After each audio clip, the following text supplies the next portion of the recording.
everyone, my name is Sophie from Sophisticated Organization, and today is the May reset video. The month of April is pretty much over, so I want to talk about how April went as well as some of my goals for the month of May. Now, I want to start off with my product empties just because I'm really excited to share them. I share all of the products that I was able to use up in my home, so all of the cleaning products and other things like that, as well as beauty products. I save all of my trash to share with you all. So let's jump right into the products that I was able to use up and therefore declutter from my collection. And first we have beauty products. Last month, I think I had this whole Ziploc bag filled with some really large items. This time I have some smaller items. I have two hair products. Both are the Briogeo brand, the Farewell Frizz Leave-In Conditioning Spray. This took a really long time to use up, and I don't think I loved it. I also have the Don't Despair Repair Deep Conditioning Mask. This usually only takes me about 3 uses, so it goes pretty quickly. And I've been saying that I really like these, but since I used this one up, I started another one and it doesn't even compare. The other one is so much better. So I think I'm probably done with this and with this product and will look for a new leave-in conditioner of some sort. I used up two Barber face products. This brand is actually pretty nice. I used up a collagen cream. It's like a moisturizer. It smelled pretty good. I really actually did enjoy this, but I don't know if I'll repurchase it just because of the price. And then this was the enzyme cleanser. It was a powdered cleanser. It was fun to use, but messy to use. So it could be great for travel if you don't want to bring liquids that might spill.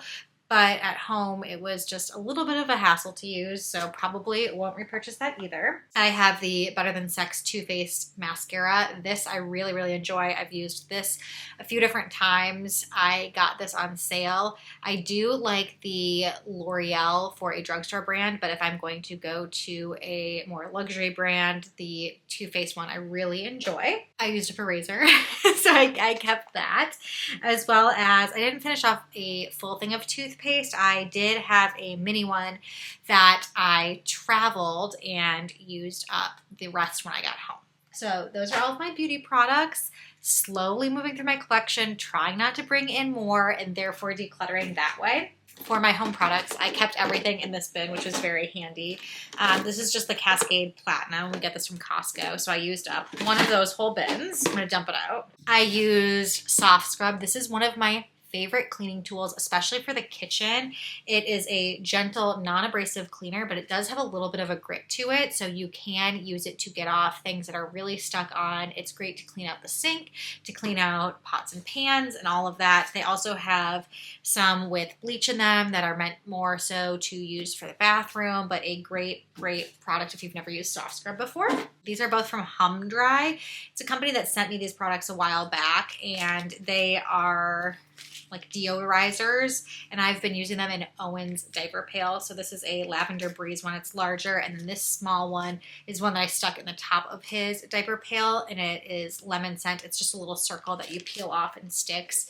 I do think they help, but with the diaper pail, there's kind of no full solution there. It's stinky inevitably. So they help a bit, but don't completely solve the problem. Some cleaners here that are cleaning concentrates. I used up two of the Jaws cleaning system refills, a glass cleaner and a kitchen cleaner.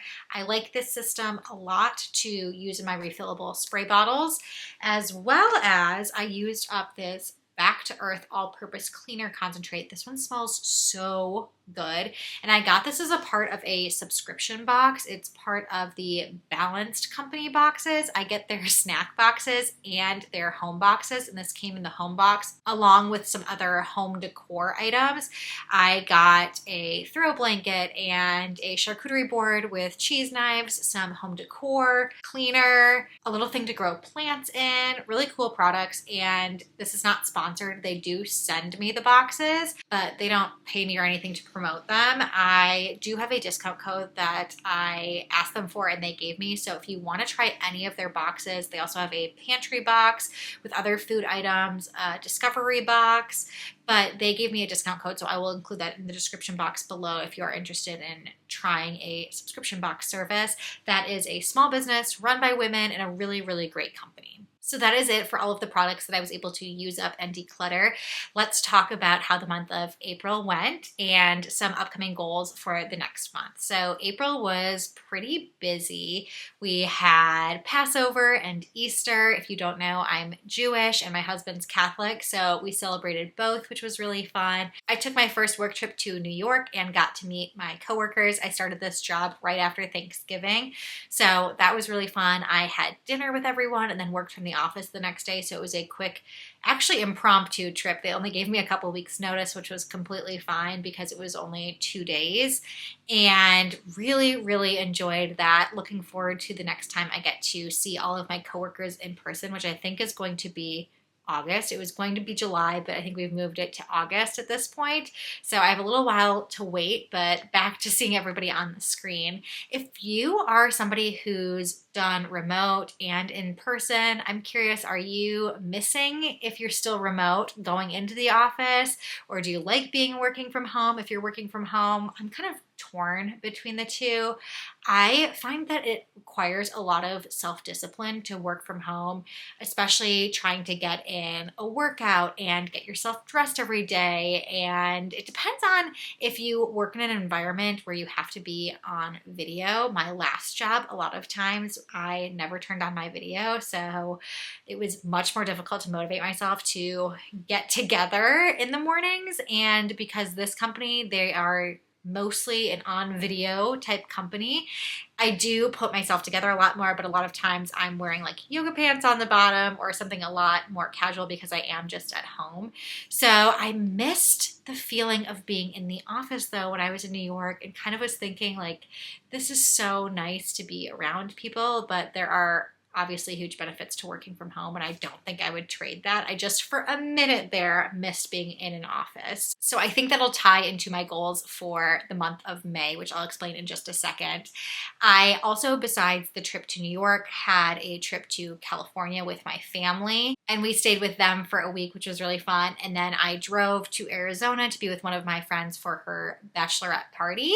It happened to be pretty close, so I made the drive there and then flew back with Jim to Nebraska. So that's pretty much it for all of the logistics of what was happening in the month of April.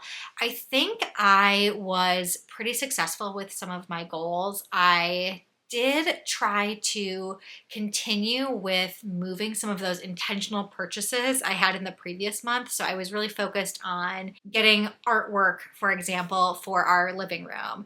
And then I wanted to take the artwork to the framing store this month. So we did that last week. We took the artwork to the framing store, kept moving that project forward. It's going to take a while for it to actually be stretched and framed and then for us to hang it. The only thing that we really failed on is that we were going to try and find a contractor to repair the office upstairs, Jim's office, as well as our garage from the water damage, the pipe that we had burst over Christmas. And we haven't contacted anybody yet, but we are going to do it this next month. I'm manifesting it here. We're going to do it. I'm going to help Jim. We're going to find somebody and get this project fixed because I'm sick and tired of it. And we also then need to replace the carpet. So we should probably go pick out carpets and figure out all the logistics for that. I wasn't super strict about the goals that I set for April. It was a very loose concept of goals, like moving things forward. But I think for May, let's talk about my goals for May. I'm going to be much more intentional. And I go through waves of this. And this is why I like doing monthly resets and checking in with myself every single month, because I think it's perfectly fine to have some months where you recognize that you need a little bit more of a pause, and other months where you're like, you know what, I'm feeling good. I want to hit it hard. I want to make some really intentional goals and make some progress on things I really care about. So I am going to, which I've done before, is to make weekly goals, not daily goals, but weekly goals. So you give yourself a little bit of flexibility. And I'm going to list on the screen here what some of my weekly goals are. So when it comes to something like exercise, I'm not going to tell myself I need to work out every single day, or tell myself that I need to work out Monday, Wednesday, Friday, or something like that. I'm just going to say how many times I need to work out a week. And then I'm able to give myself that flexibility throughout the week. And if I have a day that's busy, know that maybe it's not going to work out that day, or maybe I'm not feeling well, and then can readjust another way. Same with the rest of my goals. I'm going to give myself as much flexibility as possible and try to make them as realistic as possible, just so I have goals, but I'm not trying to overstretch myself. It's about maintaining consistency. And I'm hoping that these are goals I'm able to roll over month by month by month, and we can keep checking in them and be a little bit more consistent. One of the other things that Jim and I tried this past month was to work on things together. We tried scheduling different tasks that we wanted to get done, and I think we overscheduled ourselves. I tried to do it on such a granular level that it didn't work out. We tried to have a task that I would do every night, that he would do every night, and a task that the two of us would do, or every day, I guess, just to keep moving things off of our list and make this like joint list together. And it was a great idea in theory, but it just didn't work because it was every single day and we didn't give ourselves any wiggle room, and we kept like moving things and pushing it off on the calendar because some nights we would be tired and just want to go to bed and not do whatever mammoth of a task we had scheduled for ourselves. So what we are going to do instead is do like a couples weekly check-in, and I've heard of a lot of couples doing this and just running through the list of like, okay, what's going on this week? What do we have? What are some of the goals and things that we want to get done? Are there things that we want to purchase, or people that we need to call, or appointments we need to set up, or all of that? Who's going to tackle what? Brainstorming those ideas together and then coming up with a game plan for the week. So I will check in with you next month as to how that's going, and if we have a successful system. I definitely want to test it for a few months, but I can share with you how it works out, and if it's something that works for me, it might work for you and your spouse as well. Other than that, I'm looking forward to the month of May. Not a ton of plans. I have started looking at local events and adding those into my calendar. That was a huge goal of mine, was to get to know Omaha, and I was doing great with that. And I had a goal previously, if you were with me and you remember this, I had a goal once a week to head out and try like a new coffee shop, do something new, and I would bring Owen with me. And I think since starting the new job and the new year, that has just not been a priority of mine. But now that Owen is loving doing activities, and I hate having him at home all weekend long with nothing to do, or like him just playing with the exact same toys, I prefer to get out of the house a little bit for myself and for him and for Jim. So I have been looking at library events. I have been looking at other community events and putting those in the calendar. And I think there are a couple starting in May. There are plenty going on throughout the summer. So I'm really excited for those, but no significant travel, no travel at all that we have planned. So it should be a great month to tackle goals. I would love to hear in the comments below if you have any specific goals, or if any of the goals that I have resonated with you. Maybe keep track of the products that you're able to use up for the month. It's kind of a fun thing. It's a silly thing to do, but fun to see how much you're able to get out of your collection every month. But that is it for today's video. I hope you enjoyed. Subscribe to my channel if you haven't already, and until next time, I'll see you all later.